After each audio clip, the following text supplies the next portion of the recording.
बुद्ध अवश्य आएंगे। बुद्ध के पावन हाथों से यदि ये विधि होगी तो धन्य हो जाएंगे हम। महाराज, बुद्ध आ गए।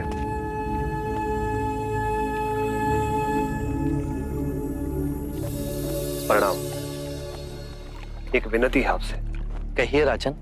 पिछले कई दिनों से मेरे स्वप्न में मेरे पिताश्री आ रहे हैं।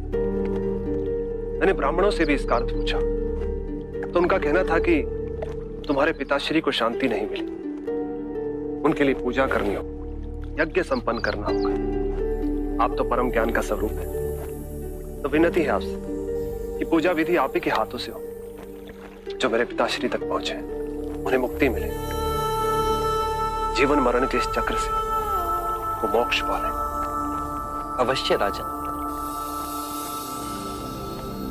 आप मिट्टी के 2 घड़े मंगवाइए, एक में घी भरवाइए और एक घड़े में कंकड़ पत्थर भरवाइए, और उन दोनों घड़ों के मुंह कपड़े से बंधवा दीजिए और उन्हें लेकर नदी के तट पर आइए। मैं वहीं आपकी प्रतीक्षा करूं। मैं भी इसका प्रबंध करता हूं महाराज।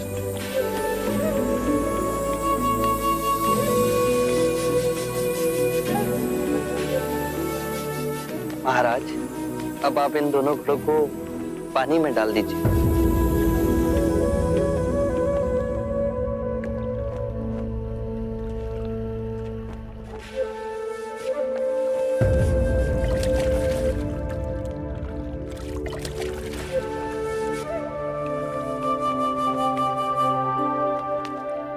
महाराज, अब इन दोनों घड़ों को आप तोड़ दीजिए।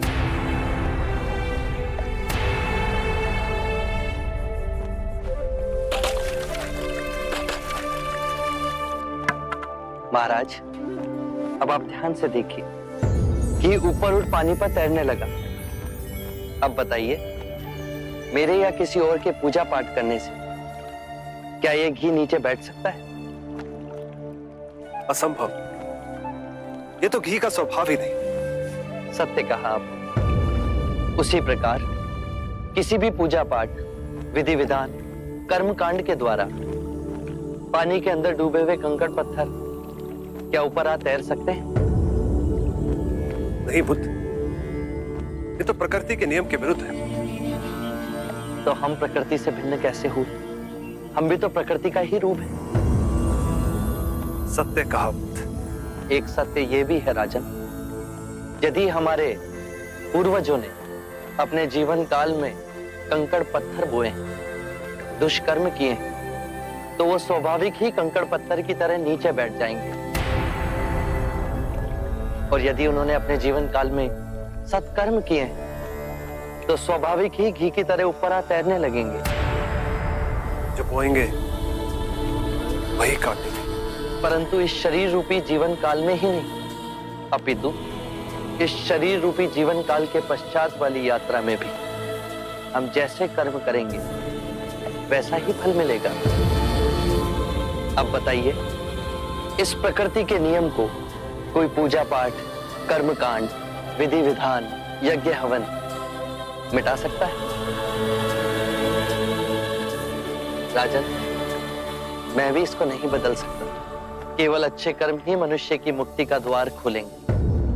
एक ऐसी तलवार है आपके हाथ में जो एक क्षण में सारे झूठ काट केवल ज्ञान को प्रकाशित करती है।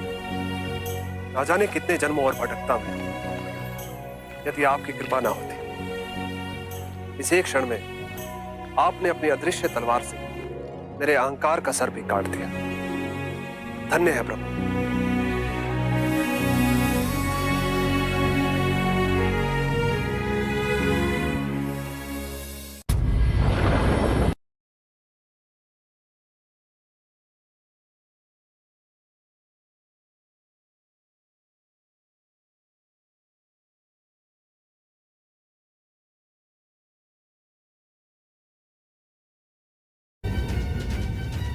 अंगुलीमाल अहिंसा का रास्ता त्याग सिद्धार्थ का भिक्षु बन गया।